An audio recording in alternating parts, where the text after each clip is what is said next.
Mpendwa mtazamaji unayefuatilia kupitia kurasa za mitandao yetu ya kijamii, hapa ndipo basi atakapozikwa mpendwa wetu marehemu Padre Paul Nsekela Sabuni, aliyekuwa paroko wa parokia Mtakatifu Ambrose IPTL jimbo kuu Katoliki la Dar es Salaam.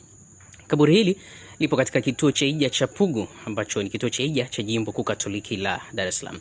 Punde kutoka hivi sasa kuanzia majira ya saa 3 kamili asubuhi, adhimisho la sadaka ya misa takatifu ya kumuombea pamoja na baadaye ibada ya wafu, ibada ya mazishi itafanyika, ambapo basi adhimisho la misa takatifu inatarajiwa kuongozwa na Mwasham Juda Thaddeus Ruwa'ichi, askofu mkuu wa jimbo kuu Katoliki Dar es Salaam, akishirikiana na baadhi ya maaskofu ambao wamefika katika misa hii takatifu ya mazishi. Endelea kukaa kando ya mitandao ya kijamii ya Radio Maria Tanzania, endelea kuipenda Radio Maria Tanzania, sauti ya Kristo nyumbani mwako. Mimi ni Eric Pasco Jr.